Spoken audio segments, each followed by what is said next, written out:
Welcome to the Clay Basics video assignment.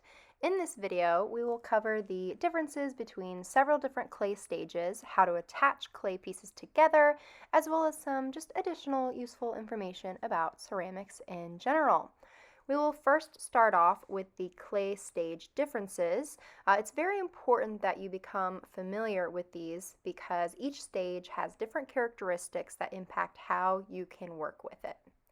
Before I jump into showing you the actual clay stages, let's first grab a wear board. These are MDF boards that we use to work with clay on. They are great because they help reduce the mess on the table that you would have to clean up later, as well as providing a surface that clay doesn't easily stick to. These will be regularly used in class during work days. You can also choose to use a banding wheel anytime if you would like. They are most helpful when you want to work on a project that you need to kind of constantly turn while you build or decorate it, but they should only be spun slowly. Keep in mind that they are also pretty heavy. Now, moving on to the actual clay stages. These stages are simply defined by the amount of moisture in the clay. So let's start with the stage with the most moisture in it, which is called slip. Slip is essentially just watered down clay that has been mixed up to the consistency of pudding. Slip is used for several different things in ceramics, and we will discuss one of the most important uses for it later on in this video. Moving on to the next clay stage that has a little less moisture than slip, which is plastic clay. The word plastic is not just a word defining the material used to make water bottles, phone cases, and disposable forks, but it has another definition that is used to describe materials that are easily shaped or molded. Plastic clay is very squishy and movable. This clay is fresh out of the box or it's freshly recycled. This is the clay stage that each of your projects will start off in and should stay in until all of your primary shaping, molding, and sculpting are finished. Plastic clay of all shapes and sizes will be available to you as you need inside a clay bin, which is located on the floor between the two classroom windows. Please remember to close the bin's lid after you grab clay every single time. We don't want our fresh clay stash to dry out on us. Once we start working with clay, you will have full access to the clay bin. Just please, please, please, please try not to take more clay than you need for a certain part that you're working on that day. When you want to prevent a piece from firming up or drying out at all while you aren't working on it, so while it's, hanging out in the classroom outside of class time, it's important that your piece is fully sealed within a plastic bag, making sure to push out as much air as possible. It's important to check if your bag has any holes in it over time as well, because if it does, your project could dry out before you're ready for it to. So if you ever find a hole or a tear in your storage bag, you can just throw it away and grab a new one. If your piece is ever starting to firm up a little quicker than you like, you do also have the option to give it a little spritz of water with a spray bottle before wrapping it up for the day. Once a project has been mostly constructed, shaped, and sculpted in that plastic clay stage, it is time to let your clay firm up a little bit in order to get into our next clay stage. The way we can firm up our clay without fully drying it out is using what I call the plop covering method. Instead of completely sealing your piece with a plastic bag or fully uncovering altogether, we just want to do something in between. So what you can do is just fold up your plastic bag and plop it right on top of your piece so that a little bit of airflow can get to your piece from the sides without being fully exposed to the air.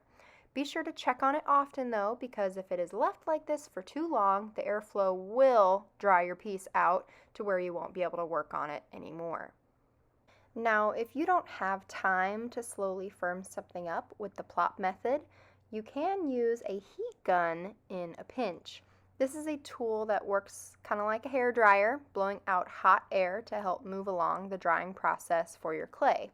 Just keep in mind that if you were to use this heat gun in one area of a piece for longer than, 30 seconds at a time, it could prematurely completely dry out that spot, potentially ruining your project. This tool is meant for time crunches and shouldn't be relied on regularly. Once your piece is firmed up, it is officially in what is called the leather hard clay stage. Again, it's important to note that this stage is not completely dried out. It's somewhere in between plastic clay and fully dried out clay.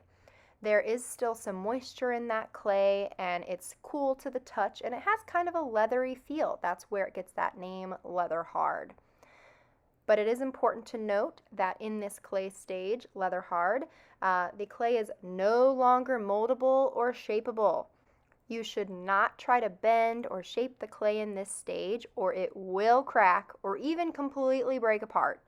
However, this is a great clay stage for some surface decorative techniques, smoothing surfaces out, as well as final finishing touches, all of which we will discuss later on, just not in this video lesson.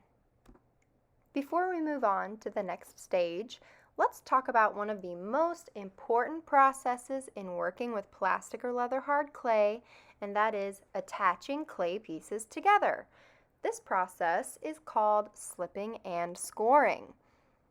What you see me doing here first is really just tracing out the outside edges of the smaller pieces that I plan to attach to this larger piece of clay.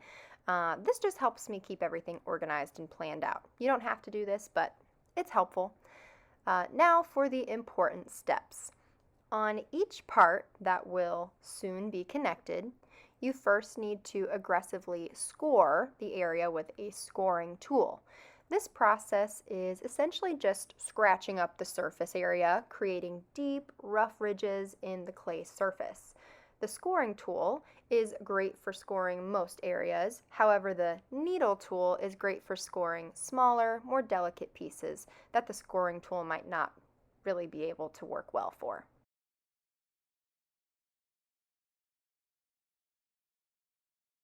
Once the soon-to-be attached areas are scored well, it is time to add some slip.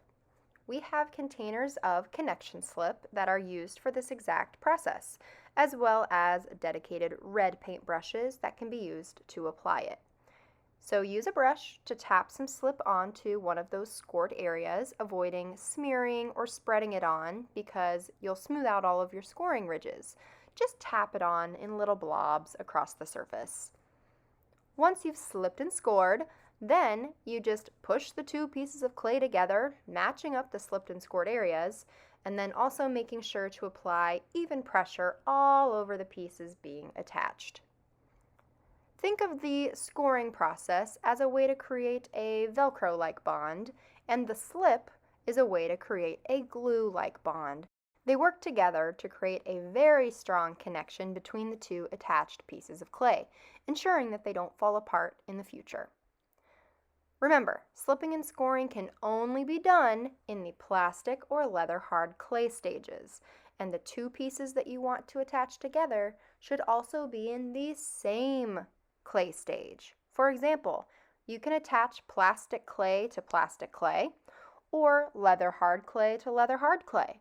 However, you do not want to attach plastic clay and leather hard clay together, as the two different attached parts will finish drying out at different times, resulting in cracks at the connection point or even having the connection completely fall apart eventually. Once you have a proper clay connection, it is important to clean up around the seam.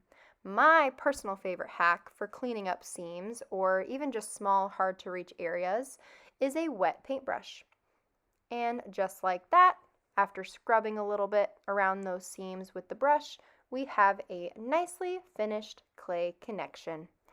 Now let's move on to our next clay stage. Once a project is completely finished and in that leather hard clay stage, it is time to turn it in on the turn-in cart. Now, depending on who your teacher is, the location of your class's turn-in cart will be different, and you'll learn more about that in class. But once your project is on your turn-in cart, it will finish drying out completely over the course of several days, which leads us to our final clay stage, which is bone dry. The bone dry clay stage is when the clay has been exposed to the air for long enough to completely dry away all remaining moisture in the clay.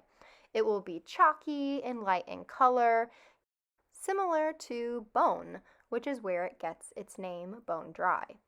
You should avoid letting your project get to this stage while you still have it, because this is the most fragile clay stage and you will likely break your project if you handle it in this stage. Turning in projects while they're still in the leather hard stage lets you avoid having to handle your piece in this fragile bone dry clay stage. So, we have now discussed all of the moisture-based clay stages. Remember that all of these stages are defined only really by the amount of moisture that is in the clay. Because of this, they all fit underneath a big umbrella term called greenware. All of these clay stages, ones that have not been fired yet, are considered greenware. The term greenware is important to know in regard to an important piece of equipment in the classroom, which we will talk about next, the pug mill. The pug mill is a piece of equipment that allows us to recycle unused clay scraps of any greenware stage over and over and over by churning them in with water, turning them into fresh, recycled plastic clay once again. Anytime you have leftover clay scraps or crumbs that aren't usable anymore, you can just throw them into the clay recycle bin next to the pug mill. Please try to remember that no garbage should go into the clay recycle bin, only for greenware stages of clay. Lastly, as students, you should never touch the pug mill or anything in the pug mill for any reason without specific permission from your teacher. Now moving on. Something to know in regard to the connection slip containers is that if you ever run out of slip, or if your slip isn't a great consistency anymore, maybe it's getting a little dry or crusty, you can give it a refresh. First, you would just scrape any remaining slip remnants out into the clay recycle bin. Then you can refill the container from the bucket of fresh connection slip that is located behind the classroom sink. Okay. We're going to return to our projects that are on that turn-in shelf. As I already mentioned, once a leather hard project is on the turn-in cart, it will finish drying out completely over the course of several days until it becomes bone dry. Then, the bone dry projects will be carefully loaded into the kiln for their first firing by your teacher. Now, let's talk about the kiln. I first want to emphasize the spelling and pronunciation of kiln. It ends in the letter N. It seems a lot of people mishear the word thinking it ends in the letter M and end up mispronouncing it. Kiln is spelled with an N at the end. Okay, moving on. The kiln is a piece of equipment that brings the heat. It is used several times in the process of making ceramics by taking your projects up to temperatures over 2,000 degrees. We have two kilns in here, both located in their own small rooms connected to the classroom. Another thing to note about the kiln is that though many people compare the kiln to a large oven, the term for it being used is not bake, it is fire. Things are fired in the kiln, not baked in the kiln. Lastly, just like the pug mill, as students you should never touch the kiln or anything in the kiln for any reason without specific permission from your teacher. Now, as you've already learned, projects are only loaded into the kiln once they are bone dry. There is an important reason for this. We don't want any remaining moisture left in the clay before it goes into the kiln. Now think about it. What happens when water reaches 212 degrees Fahrenheit? It boils, and our kiln gets 10 times hotter than that. If there is any water remaining in the clay and it gets up to those temperatures, those water particles will literally boil within your clay, creating air bubbles that will burst out from within, which is essentially a scientific way of saying your piece will explode. We don't want that. Another thing that we must do to avoid an explosion in the kiln is create our projects so they can actually dry out all the way to bone dry in a timely manner, which means making no part of your project thicker than 1 inch. If you have any really thick, solid clay sections that are thicker than 1 inch, they will take way longer to dry out. I'm talking weeks or even months, and will likely get fired in the kiln before we know if they're fully dried out, resulting in likely an explosion. Just make sure that your projects don't have any sections that are thicker than 1 inch, and all should be okay. Now, something interesting about clay as it dries and goes through the multiple kiln firings is that it actually shrinks. In fact, our specific type of stoneware clay shrinks around 14% in size by the time it's finished. This shrinkage is due to all of the moisture that took up space in the clay disappearing due to drying and kiln firings. So keep this in mind as you create ceramic pieces.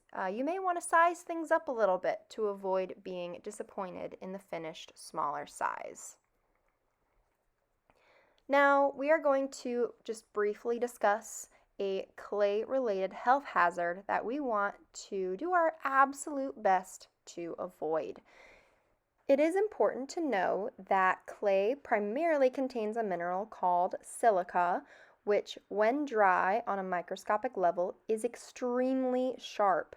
It is extremely dangerous to breathe in for long periods of time, permanently destroying lung tissue and really just the ability to breathe, also known as a disease called silicosis, which does not have a cure. Though this isn't something that you students need to worry about for yourselves, as you are not spending nearly enough time around these materials to cause any damage, it is a very serious hazard for your teachers who are in this environment for their career. Because of this, please, please, please be thoughtful of your teachers' long-term health and try not to make clouds of clay dust in the air, blowing dust off of things, creating piles of dust, clapping dust off of your hands, or even just sweeping dry clay pieces or dust around the table. Essentially, anything having to do with dried clay is a no-go. When cleaning up clay messes, you should always use water so that the particles are trapped in the moisture, preventing them from blowing up into the air and being breathed in. Specifically, we use a damp chamois cloth to clean up because they actually pick up all of the mess. If you were to use a wet sponge, it simply just spreads the mess around. So a chamois is the way to go for cleaning up your tables. Now, really the only time you shouldn't use water to clean something is for your wear board. You should never rinse these off with water in the sink because they are made of MDF, as I mentioned at the start of the video, and they will soak all the way through, which can actually ruin them. Just throw any major chunks into the clay recycle bin at the end of the class period and return your wear boards to the storage shelf. It's okay if there's some clay left on them. And don't forget to wipe off and put away your banding wheel if you do ever choose to use one during class. And of course, make sure those paintbrushes get rinsed out really, really well and put back bristles facing up. That way they don't get ruined. Please, please just be diligent about cleaning up your workspace and tools on a daily basis so that we can keep the classroom clean and safe for everyone working within it. And that's it for your Clay Basics video assignment. Thank you for watching.